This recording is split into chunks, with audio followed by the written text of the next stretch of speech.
Hola, buenos días. Hoy estamos en la sala 56A en el Museo Nacional del Prado en Madrid y vamos a hablar del significado de las obras del Bosco. Tenemos la suerte de contar una vez más, ya lo echabais de menos, con nuestro compañero Alejandro Vergara, jefe de colección de pintura flamenca y escuelas del norte del Museo del Prado.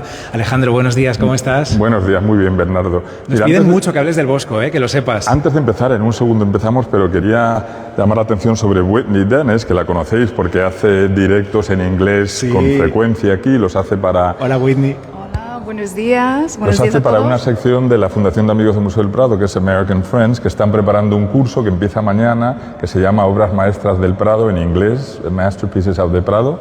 Cuéntanos algo más, ¿cómo se pueden apuntar? Bueno, eso es, lo vamos a pasar muy bien, porque es un curso que va a durar todo el mes de marzo, que van a ser 4 clases, todos los martes, de 5 a 6, y puedes venir en persona, que vamos a tener una aula en las oficinas de American Friends, o también puedes seguirnos online.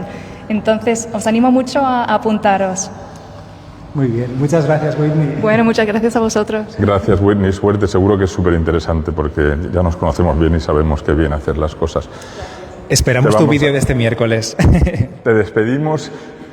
Vamos a hablar de 4 obras del Bosco. El Prado tiene una colección impresionante del Bosco y es un sitio único, aparte de con fotos se puede hacer evidentemente, para conectar significados que se ven en varios cuadros. Lo digo por una cosa, he estado leyendo últimamente algunos textos que hablaban de simbolismo en pintura y a menudo se dicen cosas que a mí me parecen muy peregrinas. Cuando se habla de simbolismo es muy importante decir por qué una cosa significa lo que se dice que signifique, porque una fruta, por ejemplo, una flor, puede querer decir una cosa y la contraria. Entonces, cuando alguien nos diga una fresa en un cuadro quiere decir una cosa, hay que decir por qué, porque puede querer decir tentación y puede querer decir abundancia y lujo.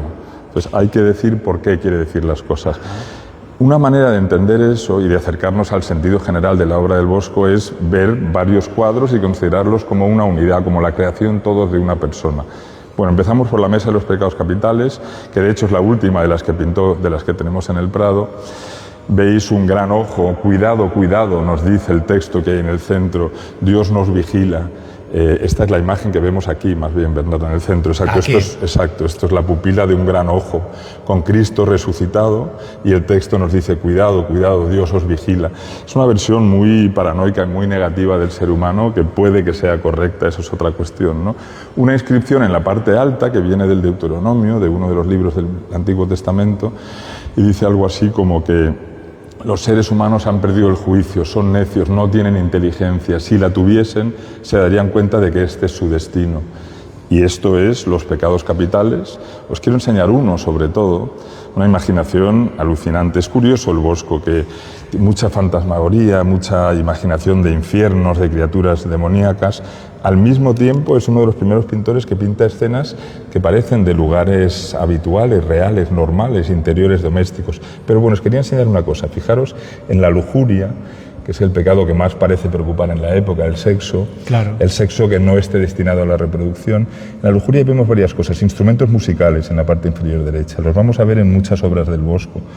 La música puede ser una cosa positiva, depende en qué contexto, en qué cuadro, pero en los cuadros del Bosco es una referencia a lo excesivamente sensual. La música incita la sensualidad pecaminosa, digamos, y lo vamos a ver. Si lo vieses solo aquí dirías, ¿por qué? Bueno, pues porque abajo pone lujuria. Estamos en una escena que el artista ha definido. Y quizá lo mismo con esa especie de bodegón que vemos a la izquierda sobre esa mesa. Ahí se ve pues una jarra, una naranja, parece, unas fresillas o algo así. Pues lo mismo, en este caso tenemos que entender lo que en otro contexto podría ser un bodegón que nos dijese que el dueño tiene dinero y es elegante y abundancia. Sí. Aquí es parte del peligro, digamos, de lo que tenemos que vincular con la palabra que pone lujuria y el comportamiento lujurioso de los que están en esa tienda de campaña. Quería enseñarte también en la parte superior estos 4 círculos que rodean al círculo central. Aquí se resume muy bien el significado general de la obra del Bosco, que básicamente es lo que hemos leído. Nosotros, los seres humanos, pecamos, nuestra vida consiste en un caminar por los días que estemos en la vida terrena, intentando discernir entre el bien y el mal, y al final de nuestra vida seremos juzgados. Aquí vemos un sacerdote que está llevando a cabo el sacramento de la extrema unción sobre un moribundo. Detrás del moribundo vemos la muerte que se lo va a llevar y ahí encima de su cama... cómo se asoma perfectamente, sí, exacto, como una lanza, ¿no? Pero fíjate por encima, un ángel y un demonio. Ellos son los que luchan. Ellos son los que luchan por nuestras almas. Y vamos a ver en el carro de heno la misma lucha una vez más. Aquí ya se sabe quién ha salido victorioso, que es la Iglesia y el correcto camino, gracias a la Iglesia, al sacramento de este moribundo. Pero vamos a ver que se repite esta idea del bien y el mal representado por un ángel y un demonio, la lujuria, los instrumentos musicales y las frutas. Son elementos que se repiten y que el Bosco usa como símbolos para hacer explícito el contenido de lo que quiere decir, ¿no? Bueno, la gran tabla del Jardín de las Delicias, que se divide en 3 partes, en 4 en realidad, porque tiene un exterior que se vería si cerrásemos las tablas, que es la creación de un mundo que aún no está habitado. Pero cuando el mundo se empieza a habitar, lo que vemos es que Dios, en forma de Cristo, está presentando a Adán y Eva. A él se le ve muy interesado, es una maravilla como pinta el Bosco, los gestos, ¿no? Me refiero más a Adán aquí, fíjate la cara que tiene, está muy complacido por lo que... Y la Eva que le presentan, sin embargo, es una Eva que quien tuviese cultura en esa época, y hay que recordar que estos son cuadros hechos para las élites de esa época, coleccionados por los nobles, pues reconoce como una alusión a Venus, la mujer desnuda de pelo largo y rubio, que mencionan muchas fuentes antiguas. Se crea el mundo libre de pecado, pero también se da una especie de instrucción a Adán y Eva, que es la de crecer y reproduciros. Y lo que vemos aquí es una especie de falso paraíso, lo que hacen los seres humanos cuando corrompen ese mandato, que es que en lugar de un sexo para la reproducción, es un sexo lascivo, digamos, lujurioso, que es un fin en sí mismo. Hay algunas escenas como en el centro de la esfera central, un hombre tocándole el sexo a una mujer, los genitales, y en general muchas referencias a la lujuria, pero también a un mundo que ha perdido el destino, que ha perdido el norte, podríamos decir, ¿no? Que el mundo al revés, en el que todo el mundo está haciendo cosas que no tienen que ver con lo que deben. Una descripción de este cuadro de 1605, cuando está en el Escorial, el padre Sigüenza, Fray José de Sigüenza, dice algo así como que esta tabla representa la vanidad de las cosas.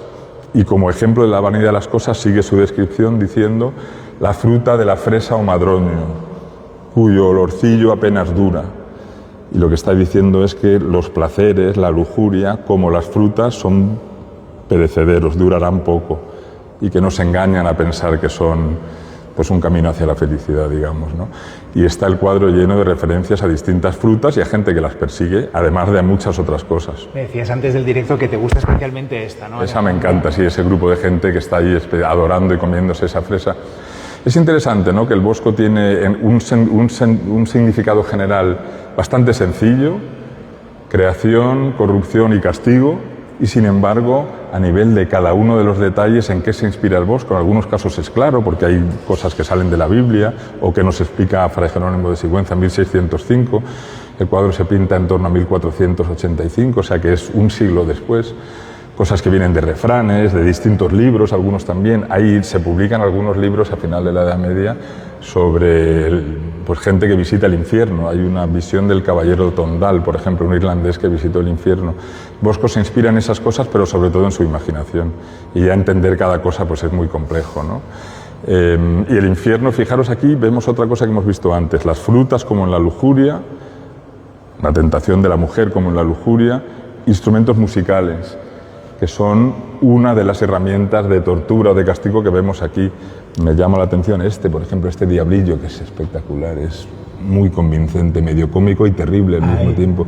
Dentro hay un tambor, esta persona está destinada a oír esa percusión eternamente. Qué castigo tan terrible, ¿no? Impresionante, sí.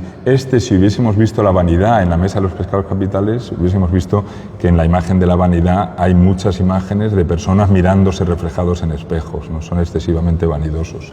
Si hubiésemos visto el pecado de la gula, hubiésemos visto figuras que están comiendo y defecando eternamente. Los instrumentos musicales, sobre todo, muy interesante aquí. Si nos vamos a otro de los cuadros del Prado, todo esto es colección de Felipe II, cuadros que están en España en la segunda mitad del siglo XVI.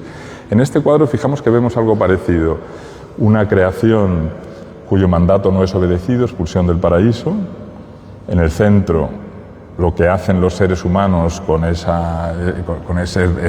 obsequio que es la vida, pues es perseguir los placeres que no merecen ser perseguidos, que son efímeros. En este caso, la riqueza, toda esta serie de gente del pueblo, de la iglesia, los reyes, buscando un carro de heno, de paja, que que es perecedero, que no va a durar en el tiempo, que en realidad no vale nada.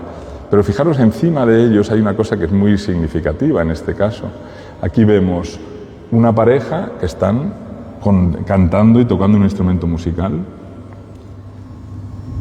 y en torno a ellos, en los dos lados, lo mismo que hemos visto en la Mesa de los Pecados Capitales, un demonio y un ángel. Sí. Lo que está ocurriendo aquí es que se están disputando nuestro alma, y la disputa va a depender de nuestro comportamiento. Fijaros que detrás de los músicos hay una pareja aquí que se está besando, pero se está besando de manera no amorosa, sino lasciva, ¿no? Sí. La única solución, el único remedio a esta idea de que, como nos dice el Deuteronomio, hemos perdido el juicio, es la fe en Cristo, según esta doctrina. Esa es la mentalidad del Bosco, y la mentalidad del Bosco es la mentalidad de las élites culturales de su momento. Es una mentalidad, podemos decir, anticuada, arcaica, que no responde a nuevas ideas del Renacimiento, pero dicho así, quizás una ruptura excesiva. Es la mentalidad que viene de la Edad Media y que se empieza a mezclar con la del Renacimiento y que comparten los contemporáneos. Las dos cosas conviven, una idea más optimista del ser humano y una idea muy pesimista, muy negativa, que se fija en el potencial pecador que llevamos dentro, ¿no? En este lado, pues el castigo en el infierno, y muchos elementos de aquí también son elementos que aparecen en los otros cuadros. Y vamos a irnos al último de los cuatro que, bueno, tenemos más obras del Bosco, pero de las cuatro grandes obras del Bosco que tenemos, y vemos de nuevo lo mismo. Aquí el contraste entre el bien y el mal. En la tierra el mal, la llegada del bien, el niño Jesús y los Reyes Magos, y junto a la llegada del bien la posibilidad del mal, en esa especie de anticristo o falso rey mago que aparece en el fondo con una herida en su pierna que nos habla de la fealdad y de la corrupción. Y contrastado, sin embargo, con este escenario de la tierra que es corrupto, que hay un instrumento musical también como símbolo en el Bosco, ya lo hemos visto, de los peligros, de la lujuria, del exceso de sensualidad y otros pequeños elementos que hablan de lujuria y violencia. Fijaros que el contraste entre el mal que representa este personaje y el bien que representa a Cristo, la Virgen y los Reyes, pero también el contraste entre la tierra y el cielo, que el cielo es increíble, ¿no? Uno de los cielos más bonitos del Prado. Me gusta pensar dos cosas para terminar. Una es el desafío que para el Bosco supone cómo represento yo esta idea del contraste entre el bien y el mal. Pues en parte que el bien sea tan absoluto, tan maravilloso, que es un esfuerzo real, práctico, de oficio, de cómo pinto el azul más bonito del que sea capaz, ¿no? Nítido, sí. Y por otro lado también la idea de que somos las dos cosas, ¿no? Y de que el Bosco, siendo una persona pesimista, con una idea muy negativa del estar en la tierra, no puede evitar también estar en belleza. Y yo creo que al final es que llevamos las dos cosas dentro, ¿no? Ese pesimismo, esa mirada negativa sobre la vida, pero también un poco la capacidad siempre de estar pensando en la posibilidad de algo mejor, que en última instancia es lo que nos muestra ese cielo, ¿no? Pues Alejandro, muchísimas gracias. Que sepas que tenemos hoy pico de personas que están conectadas en directo desde todos los lugares de España y de muchos lugares del mundo también, que nos están comentando, que estaban deseando escucharte hablar del Bosco y, bueno, pues que están aportando un montón de cosas sobre esta fugacidad de los placeres, como la fruta, ¿no? Que se desvanece y queda ese olorcillo apenas en el recuerdo, como mencionabas antes. Y es difícil dejarlo. Este azul, son tan bonitos los azules de este cuadro que es difícil dejar de verlo. Sí. Alejandro, vuelve pronto contaremos novedades también contigo. Sí, pronto tenemos varias cosas, sí. Muchas gracias como siempre y que te dejamos seguir trabajando. Gracias a todos vosotros, a ti, Bernardo. Volvemos mañana con un nuevo vídeo en directo como este que hacemos de lunes a viernes de 10 menos 10 a 10. Os recordamos que podéis descargaros imágenes de estas obras desde nuestra página web museodelprado.es. Muchísimas gracias por seguirnos.